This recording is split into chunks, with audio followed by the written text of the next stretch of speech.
Mujja wa Chosen Becky wuno bavuddeyo ne babeera ng'ate bamutabukira olw'okuvaayo n'alyoka agamba nti naate ye mukyala Ssekaggya Original. Okitegeera nno omukwano kaakati nno Shadia talina bigambo birungi eri mujja wa Chosen Becky. Avuddeyo n'alyoka amugamba nti afune ssente oba yiye ssente asobole okugenda ku kyeyo akole ave mu kuwoloma. Katubeere nga gwe muwala gwe bakuyita ani? Kana kakazi mukamanya? Kana kakazi ke kakazi ka Ssekaggya bakayita Rashida lulina kwogerako n'okola video n'ogamba mbu Shadia simanyi biki kati ne Rashida ne leero era ngenda kukwogerako ogwokubiri. Rashida va mu kwegumya jangu kuba TDB companies bakuleeta ebweru okole. Rashida nkulabye wakoze sound n'ogituuzaamu omwana wo mbu we are the original Ssekaggya's. Rashida toyina gwokakasa ku kyalo kuno nti Ssekaggya yakuzaalamu. Ssekaggya waba yasirikira ewa Chosen Becky naawe move on. Omukazi gye buva ne gye budda bw'asigala ng'ayogera ku ex we kitegeeza nti yeta moving nga on. Omusajja mwesonyiwe okole ebigenda mu maaso. Nakugamba funa passport ogende mu TDB companies bakutwala ebweru. Oli kuno mbu okubira abantu bulango bwa bizigo kati emitwalo 10 ojagirira kabanga ki? Emitwalo 10 ojagirira kabanga ki? Rashida funa passport ogende ku kyeyo okolerera abaana bo. Ekyo mukisa omulungi nti abaana bo bakyali bato gino emyaka 2 egisooka gijja kubeera gijjo gyakwekubako nfunfu. Labano linetako mbugudwe nafu naawe oli mukazi ate nze sirina baana. Kyogamba nze wenakera nefuna obutakanya n'omusajja yanzaalamu abaana nafuna muguwane neetugoba nanywa butwa. Nazuukusa obwongo nentegeeza ki ekiddako nti kufuna passport kugenda ku University of Understanding e Saudi n'engenda. Kyogamba no gwe basoose okuzaalamu. Rashida funa passport va mu kuguddano kwekubagiza ffe weekolezaako tetubiriimu yadde. Ono agambye baamuwa akaweta. Yali stand mbu bali bakola content nga bali mu kulumya oli nga bapromotinga simanyi mbu commerce start trending. Rashida oli kawala kato oba wakukona bukonyi oba oli muto kyesitegeera va mu bintu by'ekisiru. Funa passport gende Saudi okole, gende Dubai mu kiyumba okole. Febali mukukabira enaku yo naffe yaffe tugirina ate yaffe yali besinga ne kuyiyo. Owoza wiyadde Ssekaggya's tukuyambe tutya? Ebyo bintu by'okwekubagiza bive mu sigo gwe basoose okulekawo. Genda weekolere. Ojja kutendewalira okakane nga weesse n'okwetoleka abaana bo. Omanye ebintu by'okwekubagiza ebyo omuntu otuuka akaseera n'otendewalirwa n'ogamba ye lwaki Ssejjaawo n'abaana bange ye lwaki Ssejjaawo kuba kati nze manyi ky'oyitamu. Buli lwona beno bbaawo nga bamukamulidde akatunda ke batawaalizaamu ne bamuwerako ebifi by'enkoko gwe eri omutima tegukubeeramu. Tolina kyolya ne kikuka mu lubuto. Singa omusajja oyo omuviira n'omuvinga on yali kunoonyeza n'okunoonya naye buli lwakulaba ng'olega ekyo ekyenyi ekimeremeenya. Subscribing nga liking nga leka obubaka bwawo mu comment section. Full figure wuno avuddeyo n'abeera ng'ate aleeta ebyama. Avuddeyo talina bigambo birungi byayogeredde Ssengakula Nama wakati mu mbeera nga Ssengakula Nama bambi obulamu bwe yaweereddwa emyezi 3 gyokka okuba nti n'avudde mu bulamu bw'ensi eno. Kaakati full figure wuno avuddeyo n'abaako byatangaaza. Kingo naye yitwa omusamiza talina wadde mandwa. Ali mukuchallenge Katonda agenda kufa mu myezi 3 akoze buli kaliyoke awuganye. Babbi abantu nibatwala abantu ebulaya sente zibaweddeko. Omuntu akola ebijje ebyakawumbi tunda amalaalo ogende bakujjanja. Betunda ebyawongo byoyina bakujjanja. Abantu ujjo balaga nti oyina sente buli mwezi ozimbe ennyumba buli wiki ozimbe ennyumba. Twagambe ennyumba zawe kubisaka bifaananyi n'ogamba nti zizo. Abaana bewe patyako mbugwa abazaala nga si babo. Katonda bwate bwaseeteza ensozi ne zitamanya. Bw'oba osobola okuzimba amalaalo g'ogamba agakawumbi okujjanjaba kwe kugaana. Kati emyezi 3 oginaggwako nga tofudde. Emyezi 3 oginaggwako nga tonafa. Ng'abantu ate bagamba nti munna it's okay. Emyezi 3 oginaggwako nga tonafa. Ng'ate abantu bagamba nange saafa. Kaakati saafa nkoze ntya. Tewali agenda kuyita. ekikutawanya kiri kimu kyajjajja oyo omusajja gwe bayita Lumina Mayengo namuwasendera emmotoka ebintu yali yabigobadda myaka ndowooza ng'ena sente ze bamwa miliyoni 5 ze zikutawanya ze zikusudde ddala owulira jerase sisuubira mugagga akola malaalo ga kawumbi 225 sandi kirowoozezza azimbira n'abaana be batanazaala amayumba n'obeera nga atooka 225 mulabye nabagamba nti omubi adduka nga tewali amugoba oyagala tugamba nti oyagala Kyagulanyi oba olekana bakuyita okole ki ogattako ki ogenda kukola ki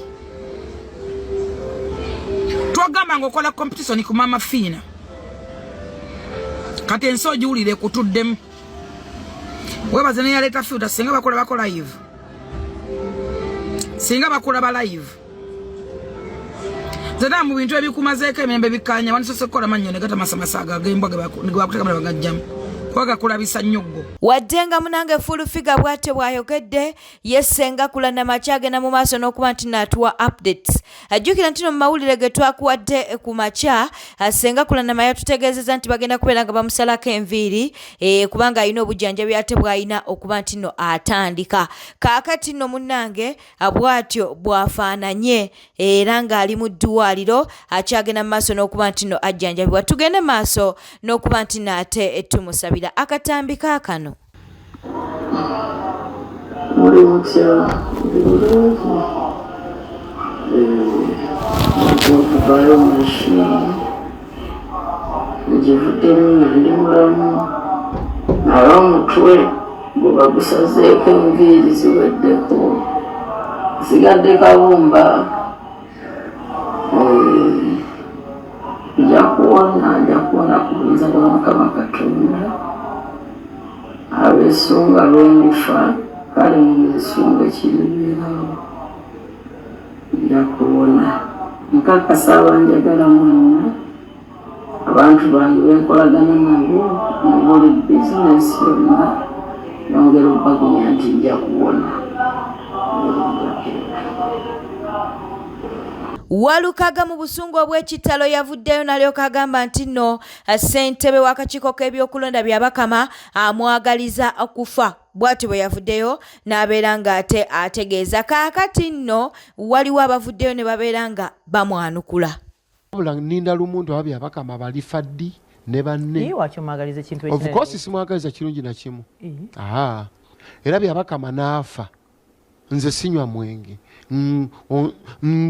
newala ginywa kaseese oba oyagala kufa nti era ajja kumala afe ffenna tujja kufa neni bya Bakama ajja kumala afe lwaki kyomwagaliza no teriyo muntu mukulu bwatu yasoma n'amateeka ebitongole noweebula ebitongole National Council for Education giweebudde UNEB giweebudde kubanga oba okikoze lwa impunity oba okikoze lwa compromise nze I don't know oba ofuna bulungi so eriyo omuntu gw'owulira ng'ogamba nti kibi nnyo nnyo n'okwagaliza omuntu okufa era kibi nnyo nnyo naye nkugamba ebigambo bino nti bya Bakama lwalifa ne bwe ndiba nga musoose okufa muliraba omuzimu gwaye nga gujja guzina Mathias Walukaga bya Bakama gw'oyagaliza okufa si eyagaana okusoma bya Bakama talanko kitaawo eyagaana okuweerera mu tayimu entuufu gy'olina okuweererwamu nninda lumuntu aba bya Bakama balifa ddi ne banne of course simwagaliza kirungi na kimu era bya Bakama n'afa nze sinywa mwenge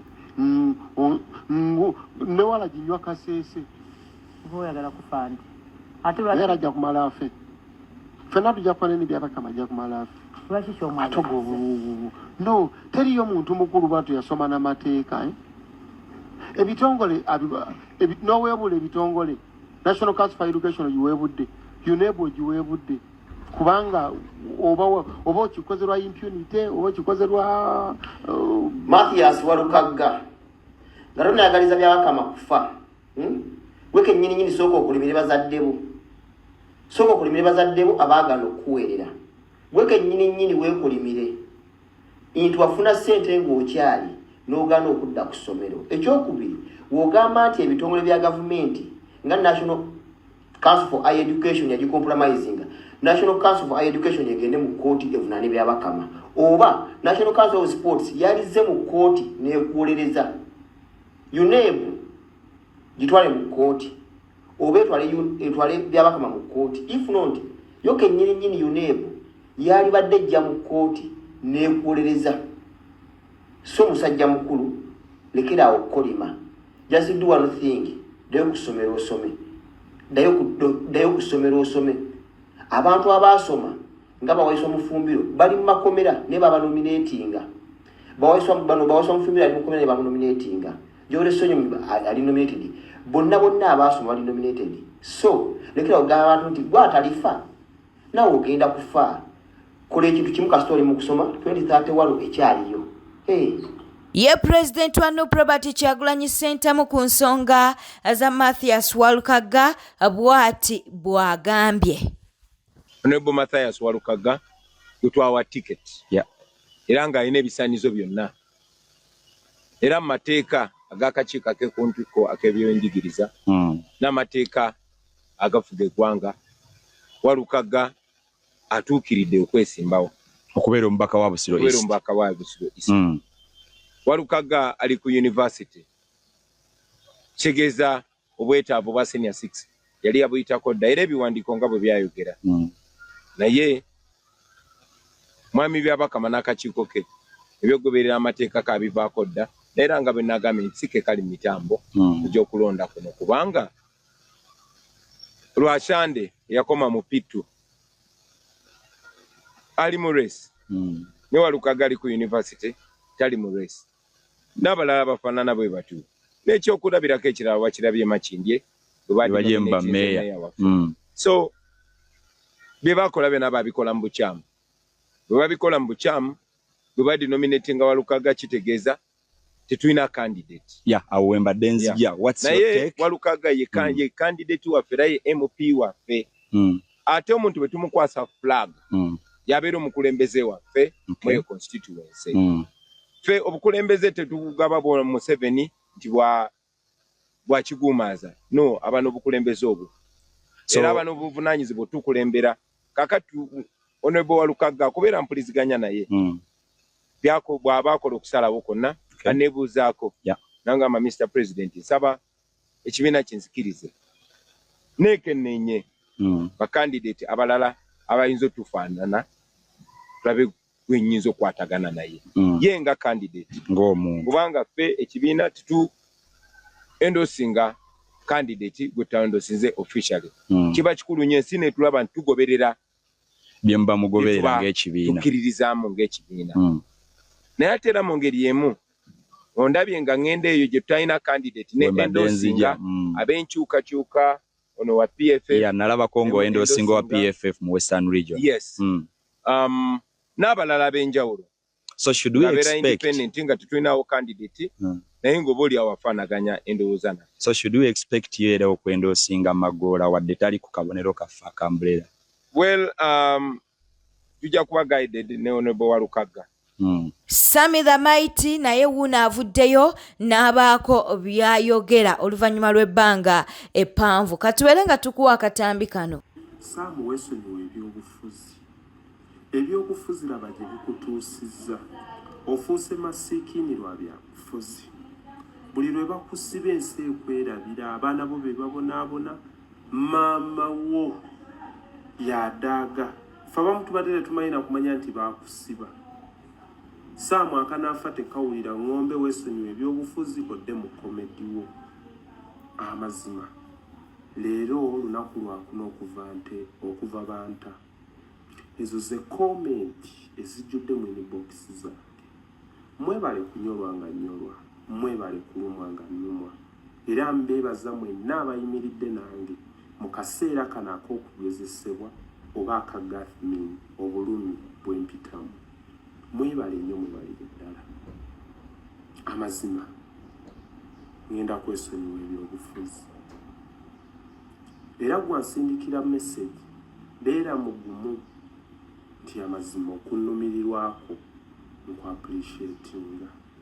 Nsazeewo neesonyiwa ebyobufuzi yimirira nange mu kaseera keŋŋendamu kuba kakusoomoozebwa nga neeyawudde ku bantu, oyimirire nange naddala gwe asindikira meseji ezo.